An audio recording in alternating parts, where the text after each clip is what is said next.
Hello and welcome back to my channel. Welcome to this video. I realised I haven't posted any videos in a few months. That's mainly from uni, just workload. So I'm trying to record a couple today and hopefully they'll be out soon. This is my most recent camera purchase. So not the order that I bought cameras is going to be different to the order that the videos come out in, but that's fine, it's not a problem. Today I'm going to be talking about one that I've had my eye on since it was announced, which probably means you know what it is because there's not many film cameras announced nowadays, and that is the OneStep Plus. So this camera is the third, actually. It's the third film camera from, well, either Polaroid Originals or Impossible Project. So Impossible Project had the i1, which was the mainly phone controlled camera. It was a nice camera, it was interesting. It was different to everything else that had come before it, but I think at the time it was a little too far out there maybe. No real viewfinder, and yeah, it was a little bit too minimalistic. I mean, I never got my hands on one, sadly. I might try and hunt one down maybe, just to try it. But yeah, this is their most recent incarnation of the OneStep. So there was the OneStep 2, which was last year. So summer 2017 they announced and released the OneStep 2, which a lot of people complained about. I tried one at work and I wasn't thrilled with it. It was just a Polaroid camera, it's nothing really. I've got a 600 camera here, so what was the point? There was nothing special about it. Apart from the rechargeable battery, there was nothing. Then they announced this, and I was very excited for this because it's got the charm of a 600 camera with a whole bunch of other features as well, and I absolutely love that. So just from the get-go, the on switch is here, and you'll get this little indicator telling you about the flash. So now it's charged. You've also got a button here which suppresses the flash. So if you hold that and take a picture at the same time, flash won't fire basically. But you've got a proper viewfinder, which the original OneStep 2 didn't have, just a hole basically, which is another reason I didn't like it. You've also got this up here, which will change your lens. So you've got a far lens basically.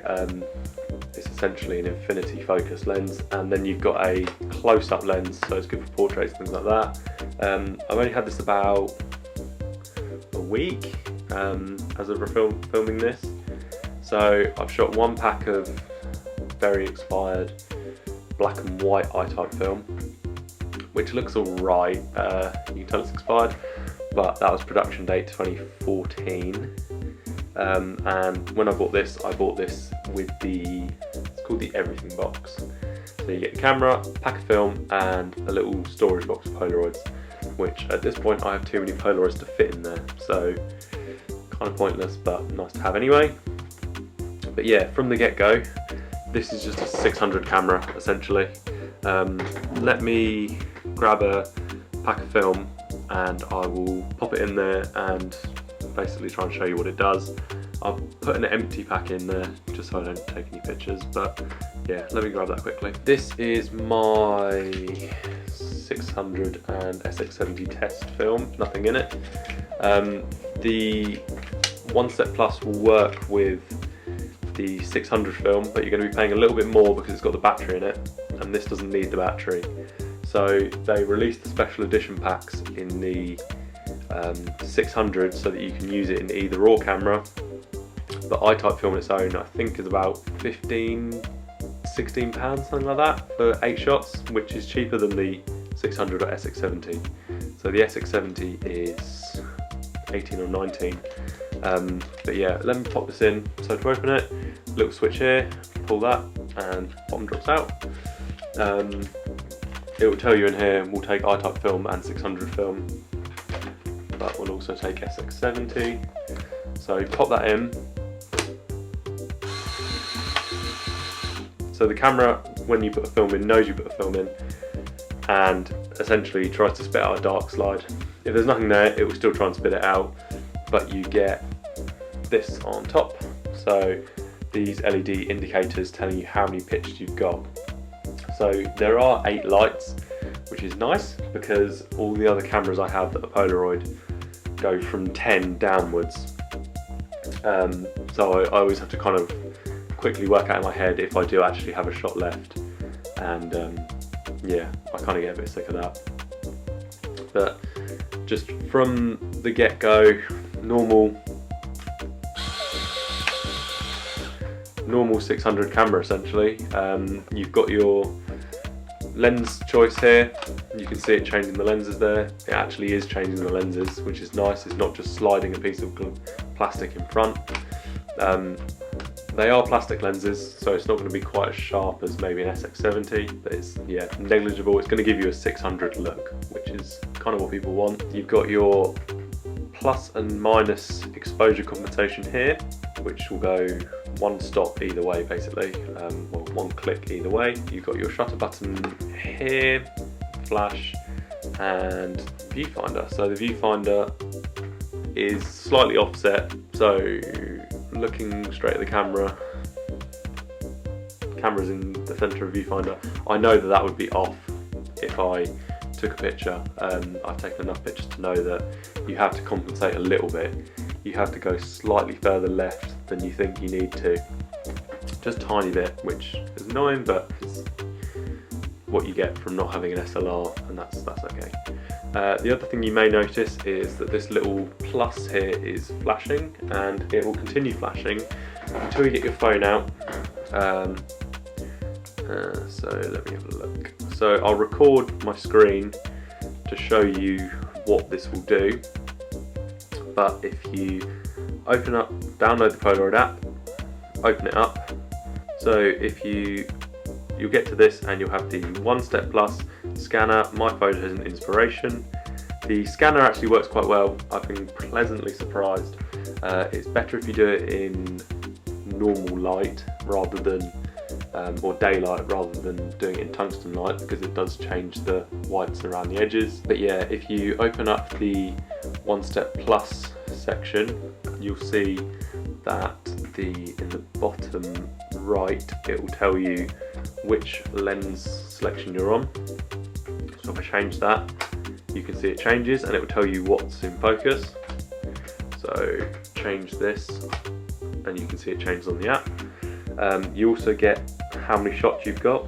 So you can see I've already taken one which was that test shot, and basically you can go up here and see specs about the app, how much battery you've got, if you're connected, things like that. You've got the just basic remote. Press the button, it will take a picture. So take a picture, and then you get the little wheel you might have just seen, which basically tells you when the flash is recharged. Then if you go to self timer, basically you can set how long you want, up to 12 seconds, which isn't too bad. I haven't used it yet. Yeah, not really my thing. And then you've got double exposure. So with this you can, so 1, and then go away for flash to charge, and then 2, and it will go. So yeah, it will let you take 2 shots, which is nice, does the job. If you want to do more than that, I'll tell you how to do that in a second. The next section is light painting. So basically this will involve your phone, but you get this big black circle in the middle. You can press the button and it will turn your phone on. So it's quite cool that it does that, but if you're going to be doing light painting, I wouldn't use a phone just because it's so bright and so sort of directional. I'll try something a little softer maybe, but I haven't tried it yet, so I'll have to see how it turns out. But with that, you press the button and then do the light, and then as soon as you take your finger off, it should eject the film, which, yeah, it works. Noise trigger. basically you move this down, and then when you get to a level, and then if you say something slightly loud or to that level, it will trigger the camera and take a picture, which might be quite nice. Might try and do some high speed stuff possibly and see how that turns out. I don't know what I'd do, but it's, yeah, nice to know it's there. And then the last and the best option, I think, is the manual mode. I was genuinely surprised that they included this, but I think it's been incorporated into the app so well that, or so simply, it's so easy to understand basically. Wherever I point the camera, it will change the EVF. So if I drop this down to 12, point out of the window, you can see it moving up and down there. So what that is this little thing here, and that's essentially metering for the camera. But with that, it means that you can change shutter speed all the way down to 30 seconds, and then you get bulb as well. So for light painting, I think the bulb might be better because you can use different lights, but you get all the way up to 125th, which is nice. It will do the job.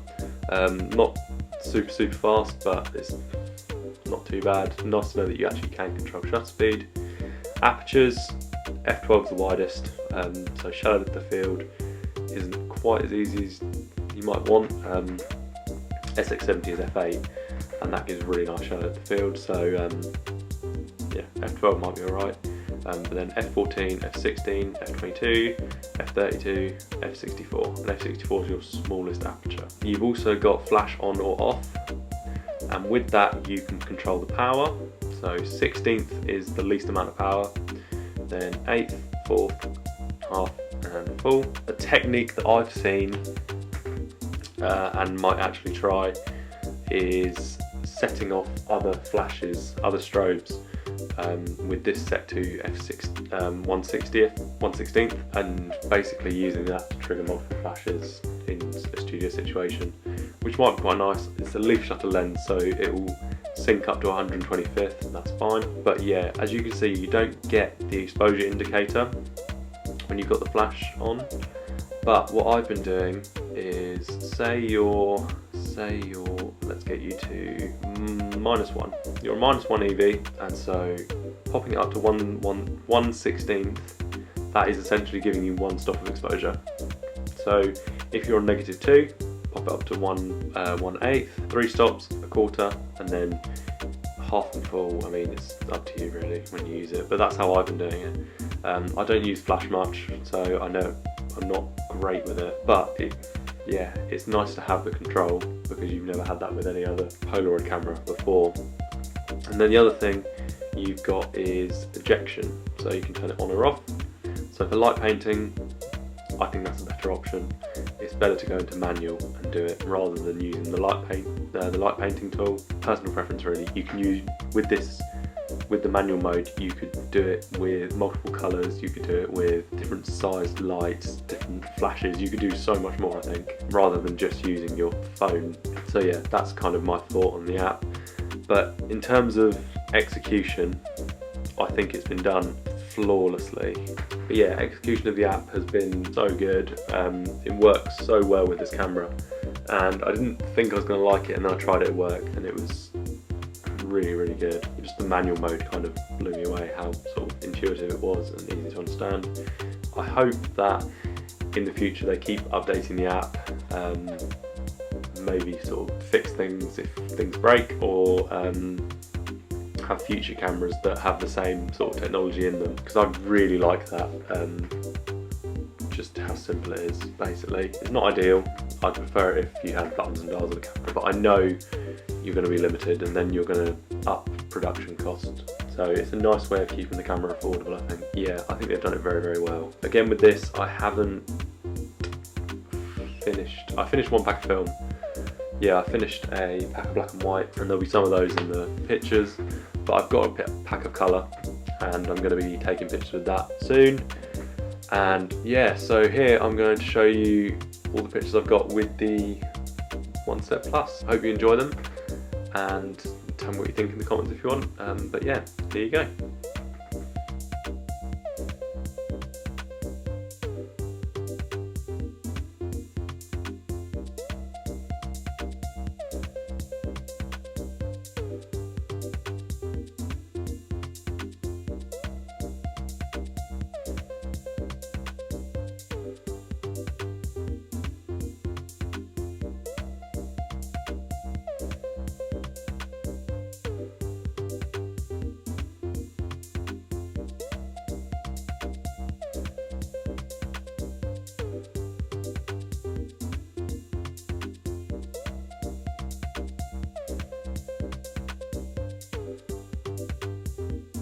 Right, so those are my pictures from the One Step Plus.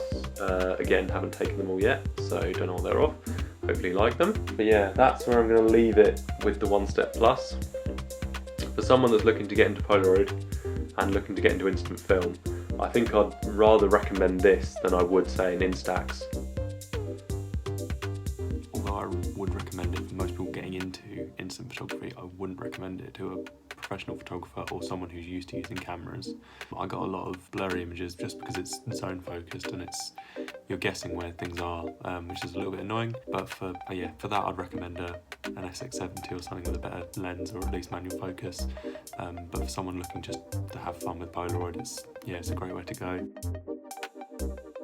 And that's kind of been one of the reasons why I bought this, was because it's a camera that I feel that people should be using, or at least should know about.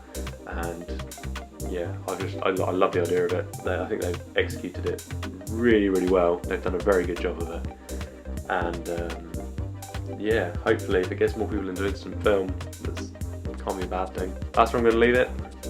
Hopefully you enjoyed. Thank you for watching. Like, share and subscribe if you want, and I'll see you in the next video. Thank you.